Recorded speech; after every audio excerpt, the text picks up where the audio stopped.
অতএব কর্মযোগ, নিঃস্বার্থপরতা ও সৎ কর্ম দ্বারা মুক্তি লাভ করিবার একটি ধর্ম ও নীতি প্রণালী। কর্মযোগীর কোনো প্রকার ধর্মমতে বিশ্বাস করিবার আবশ্যকতা নাই। তিনি ঈশ্বরে বিশ্বাস না করিতে পারেন, আত্মা সম্বন্ধে অনুসন্ধান না করিতে পারেন, কোনো প্রকার দার্শনিক বিচারও না করিতে পারেন। কিছুই আসে যায় না। তাহার বিশেষ উদ্দেশ্য নিঃস্বার্থপরতা লাভ করা, এবং তাহাকে নিজ চেষ্টাতেই উহা লাভ করিতে হইবে। তাহার জীবনের প্রতি মুহূর্তই হইবে উহার উপলব্ধি। কারণ জ্ঞানী যুক্তি বিচার করিয়া বা ভক্ত ভক্তির দ্বারা যে সমস্যা সমাধান করিতেছেন, তাহাকে কোনো প্রকার মতবাদের সহায়তা না লইয়া কেবল কর্ম দ্বারা সেই সমস্যারই সমাধান করিতে হইবে। এখন পরবর্তী প্রশ্ন, এই কর্ম কি? জগতের উপকার করা, রূপ, এই ব্যাপারটা কি? আমরা কি জগতের কোনো উপকার করিতে পারি? উচ্চতম দৃষ্টি হইতে বলিলে বলিতে হইবে না, কিন্তু আপেক্ষিকভাবে ধরিলে হাঁ বলিতে হইবে। জগতের কোনো চিরস্থায়ী উপকার করা যাইতে পারে না। তাহা যদি করা যাইত, তাহা হইলে ইহা আর এই জগৎ থাকিত না। আমরা 5 মিনিটের জন্য কোনো ব্যক্তির ক্ষুধা নিবৃত্ত করিতে পারি, কিন্তু সে আবার ক্ষুধার্ত হইবে। আমরা মানুষকে যাহা কিছু সুখ দিতে পারি, তাহা ক্ষণস্থায়ী মাত্র। কেহই এই নিত্য আবর্তনশীল সুখ দুঃখ রাশি একেবারে চিরকালের জন্য দূর করিতে পারে না। জগতে কি কাহাকেও কোনো নিত্য সুখ দেওয়া যাইতে পারে না? তাহা দেওয়া যাইতে পারে না। সমুদ্রের কোথাও গহ্বর সৃষ্টি না করিয়া একটি তরঙ্গ তুলিতে পারা যায় না। মানুষের প্রয়োজন ও লোভের অনুপাতে জগতে ভালোর সমষ্টি বরাবর একই প্রকার, সর্বদাই সমান। উহা বাড়ান বা কমান যায় না। বর্তমান কাল পর্যন্ত পরিজ্ঞাত মনুষ্য জাতির ইতিহাস আলোচনা করো, সেই পূর্বের মতোই সুখ দুঃখ, আনন্দ বেদনা, পদমর্যাদার তারতম্য দেখিতে পাই নাকি? কেহ ধনী, কেহ দরিদ্র, কেহ উচ্চ পদস্থ, কেহ নিম্ন পদস্থ, কেহ সুস্থ, কেহ বা অসুস্থ, তাই নয় কি? প্রাচীন মিশরবাসী, গ্রিক ও রোমানদের যে অবস্থা ছিল, আধুনিক আমেরিকানদেরও সেই একই অবস্থা। জগতের ইতিহাস যতটা জানা যায়, তাহাতে দেখিতে পাই মানুষের অবস্থা বরাবরই একই প্রকার। তথাপি আবার ইহাও দেখিতে পাই, সুখ দুঃখের এই দুরপনেয় বৈষম্যের সঙ্গে সঙ্গে ওইগুলি দূর করিবার চেষ্টাও বরাবর রহিয়াছে। ইতিহাসের প্রত্যেক যুগেই এমন সহস্র সহস্র নরনারী জন্মগ্রহণ করিয়াছেন, যাহারা অপরের জীবনের পথ সহজ করিবার জন্য কঠোরভাবে কাজ করিয়াছেন। তাহারা কতদূর কৃতকার্য হইয়াছেন? আমরা একটি বলকে এক স্থান হইতে আর এক স্থানে লইয়া যাওয়া রূপ খেলাই খেলিতে পারি।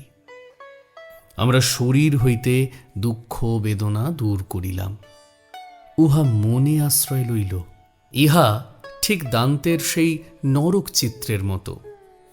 পাহাড়ের উপর ঠেলিয়া তুলিবার জন্য কৃপণ দিগকে রাশিকৃত সুবর্ণ দেওয়া হইয়াছে। যতবার তাহারা একটু ঠেলিয়া তুলিতেছে, ততবারই উহা গড়াইয়া নিচে পড়িতেছে। সুখের স্বর্ণযুগ অর্থাৎ মিলেনিয়াম সম্বন্ধে যে সকল কথা বলা হয়, সে সবই স্কুলের ছেলেদের উপযোগী সুন্দর গল্প, তদপেক্ষা ভালো কিছু নয়। যে সকল জাতি এই সুখের স্বর্ণযুগের স্বপ্ন দেখে, তাহারা আবার এরূপও ভাবিয়া থাকে যে ওই সময়ে তাহারাই সর্বাপেক্ষা সুখে থাকিবে। এই স্বর্ণযুগ সম্বন্ধে ইহাই বড় অদ্ভুত নিঃস্বার্থ ভাব। আমরা এই জগতের সুখ এতটুকু বৃদ্ধি করিতে পারি না, তেমনি ইহার দুঃখও বাড়াইতে পারি না। এই জগতে প্রকাশিত সুখ দুঃখের শক্তি সমষ্টি সর্বদাই সমান। আমরা কেবল উহাকে এদিক হইতে ওদিকে এবং ওদিক হইতে এদিকে ঠেলিয়া দিতেছি মাত্র। কিন্তু উহা চিরকালই এক রূপ থাকিবে, কারণ এই রূপ থাকাই উহার স্বভাব। এই জোয়ার ভাঁটা, এই উঠা নামা জগতের স্বভাবগত। অন্যরূপ সিদ্ধান্ত করা মৃত্যুহীন জীবন সম্ভব বলার মতোই অযৌক্তিক। মৃত্যুশূন্য জীবন সম্পূর্ণ অর্থহীন, কারণ জীবনের ধারণার মধ্যেই মৃত্যু নিহিত রহিয়াছে, সুখের মধ্যেই দুঃখ নিহিত। এই আলোটি ক্রমাগত পুড়িয়া যাইতেছে, ইহাই উহার জীবন। যদি জীবন চাও, তবে ইহার জন্য তোমাকে প্রতি মুহূর্তে মরিতে হইবে। জীবন ও মৃত্যু একই জিনিসের দুইটি বিভিন্ন রূপ মাত্র, শুধু বিভিন্ন দিক হইতে উহারা একই তরঙ্গের উত্থান ও পতন, এবং দুইটি একত্র করিলে একটি অখণ্ড বস্তু হয়। একজন পতনের দিকটা দেখিয়া দুঃখবাদী হন, আরেকজন উত্থানের দিকটা দেখেন এবং সুখবাদী হন।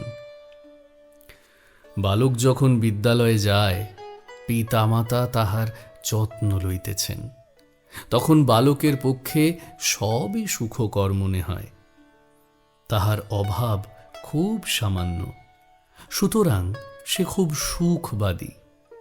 কিন্তু বৃদ্ধ বিচিত্র অভিজ্ঞতা সম্পন্ন অপেক্ষাকৃত শান্ত হইয়াছেন, তাহার উৎসাহ আরও মন্দীভূত হইবে।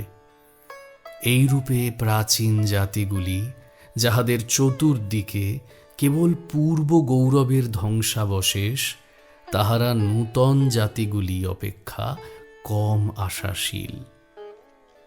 ভারতবর্ষে একটি প্রবাদ আছে, 1000 বছর শহর, আবার 1000 বছর বন। শহরের এই বনে পরিবর্তন এবং বনের শহরে পরিবর্তন সর্বত্র চলিয়াছে। মানুষ এই চিত্রের যখন যে দিকটি দেখে, তখন সে তদনুযায়ী সুখবাদী বা দুঃখবাদী হয়। এখন আমরা সাম্যভাব সম্বন্ধে বিচার করিব। এই স্বর্ণযুগের ধারণা অনেকের পক্ষে কর্ম করিবার শক্তি প্রচণ্ড প্রেরণা শক্তি।